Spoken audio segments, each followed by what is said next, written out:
Welcome to Here's How We Get There. It's the daily show filled with conversations about business and mental health in a down-to-earth style with real-world language. Now let's dive in with your co-hosts, Kenneth Shark Kinney and Trey Tucker. All right, Trey, congratulations.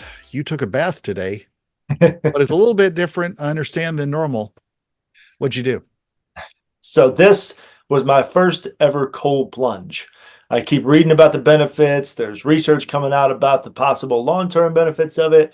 So I thought, all right, I'm just I going to love try their early albums too. it. Was that Coldplay? No, sorry, go ahead. Close enough.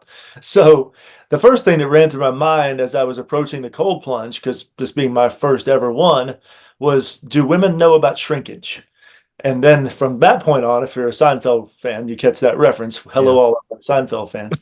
But from that point on, as soon as my ankles, just my ankles, touched the water, I thought, okay, this is a horrible idea. This is a terrible idea that I already regret.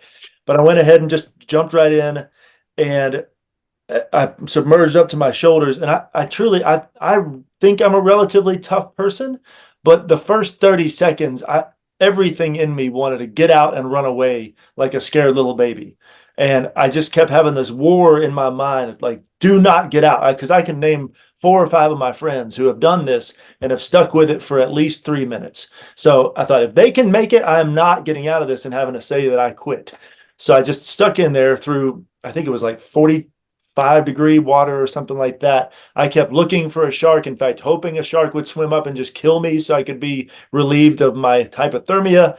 But after about, I'd say 45 seconds to a minute, my body went kind of numb. It was still Mhm. some cold, but it was like this calming numbness where I could still watch my hands and legs shivering, but the fight or flight response had kind of gone away. It was just like my body said, all right, if this is where we're staying, then we can handle it.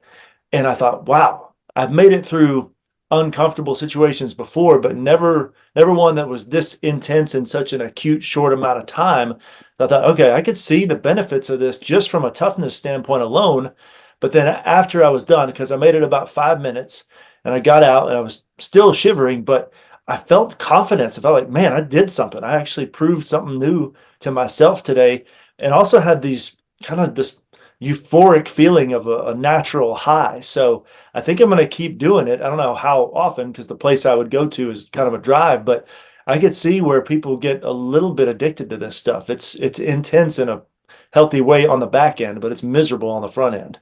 In my athletic days, I used to do this years ago, and I absolutely love it. I think the pros of it for muscle fatigue, fantastic. For inflammation, it is amazing. It's the same value, not the same, but you get a similar value when you take a cold shower versus a hot shower. I've Mhm. watched Tony Robbins does this every day and is notorious for doing this every day. Feel pretty wimpy whenever I need the bath water to get a little bit warmer, the shower to warm up. But it's got so many great physical effects, including the endorphins you produce out of it.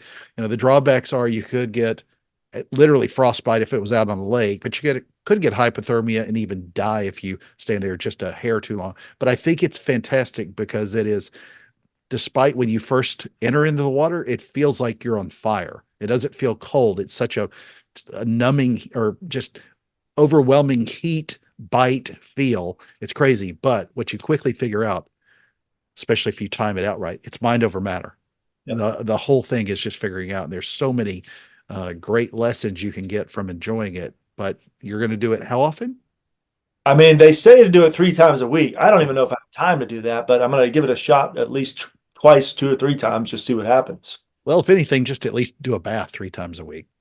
Nah, I'm too busy for that too. Less flies. Yeah. Thank you for joining Shark and Trey on the Here's How We Get There show. Make sure to rate, review, and subscribe to the show and visit here'showwegetthere.com. That's here'showwegetthere.com.